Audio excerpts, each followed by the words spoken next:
suis responsable des U9, U11. C'est-à-dire que je suis responsable technique de la catégorie, je m'occupe de faire les équipes pour les tournois, les plateaux, les matchs, d'envoyer les convocations aux parents, de répondre aux parents qui envoient des mails concernant l'organisation des plateaux, à quelle heure il faut arriver, s'ils ont des problèmes avec leur équipement. Donc voilà, je dois renseigner les parents sur tout ce qui se passe autour du hockey. Sur la glace, ça sera plus les entraîneurs généraux qui ont été recrutés au début de l'année, qui sont salariés du club de Gaming Academy. Voilà, tout ce qui est logistique, quelles sont les préoccupations des parents sur l'évolution des jeunes là? Alors les préoccupations des parents, c'est surtout quand ils sont jeunes là, ils sont entre guillemets, tout le monde joue, on fait pas de sélection parce qu'on veut que tous les jeunes de toutes les catégories se développent. Donc on met personne de côté, il n'y a pas de sélection de fait. On veut que les joueurs se développent techniquement et individuellement. C'est vraiment la base du hockey, qu'un jeune soit développé individuellement et techniquement le mieux possible. Donc en fait, c'est plus sur à quelle heure il faut arriver. On veut que les jeunes arrivent à la bonne heure, qu'ils ne soient pas en retard. Il n'y a pas de sanction de prise, mais c'est une discipline à avoir pour que quand ils seront plus âgés, vraiment ils soient disciplinés et qu'il n'y ait pas de, qu'il n'y ait pas de divergence dans le groupe, parce que après, voilà, s'il y en a qui ont le droit d'arriver en retard, pas d'autres, donc on essaye d'instaurer une discipline assez stricte. Une rigueur quoi. Ouais, une rigueur pour que les enfants, dès le plus jeune âge, ils prennent l'habitude quand ils arrivent à la patinoire. Il y a moins l'esprit compétition, alors vous les développez techniquement quoi. Ouais, non, il n'y a pas vraiment d'esprit de compétition parce que, entre guillemets, on s'en moque un peu de gagner le championnat en moins de 9 ans. De toute façon, en moins de 9 ans, il n'y a pas de championnat. Le championnat commence à partir de U11, donc moins de 11 ans jusqu'à U20.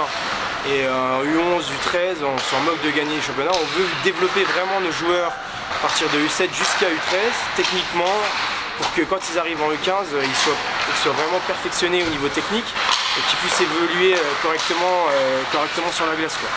Et c'est là que ça nous apporte de vrais résultats. C'est un ensemble de tournois comme il se passe au mois de juin à Épinal par exemple quoi. Ouais, alors ça dépend des catégories. À partir de U11, il y a un championnat, donc les enfants, il y a deux équipes en U11, donc une équipe A avec les joueurs les plus expérimentés et une équipe B avec ceux qui ont moins d'années de hockey. Et donc ils évoluent dans des championnats différents, donc ça veut dire que les U11A ils vont évoluer avec le championnat élite et les U11B dans le championnat de la poule basse. Donc ils évoluent avec des équipes de leur niveau.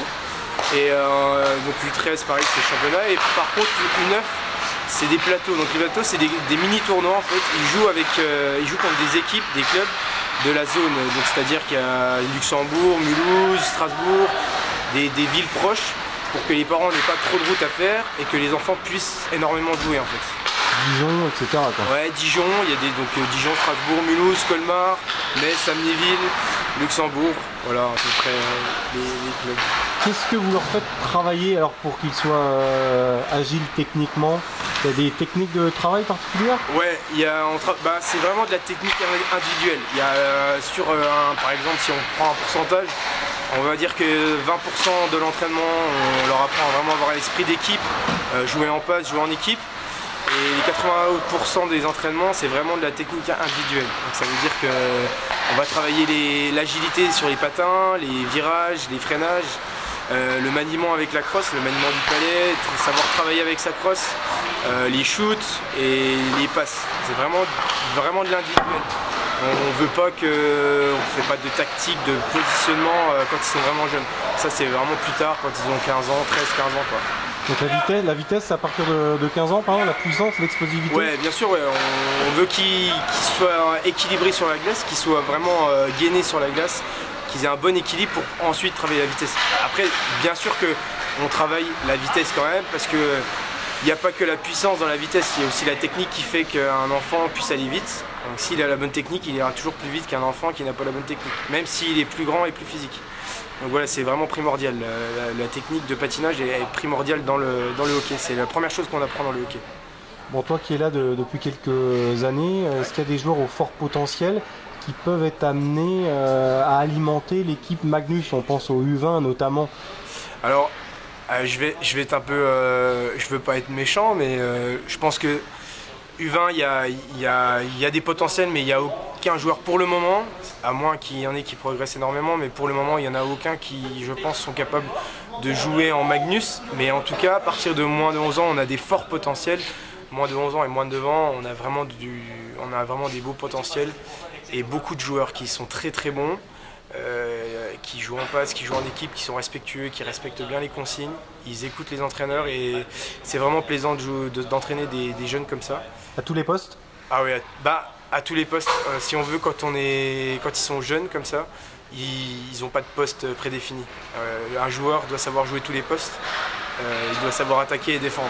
Parce que le hockey, quand on n'a pas le palais, on est défenseur et quand on a le palais, on attaque. Donc voilà. Mais ouais, il y a des joueurs à fort potentiel chez les vraiment jeunes. Et c'est pour ça qu'on est très très attentif à ce que ces joueurs-là se développent correctement. Donc il y a du boulot derrière, savoir faire les équipes correctement, ne pas faire jouer un expérimenté avec un débutant. Et voilà, c'est beaucoup de travail pour nous, pour que les entraînements se passent dans les meilleures conditions possibles pour les jeunes. C'est vraiment pour les jeunes.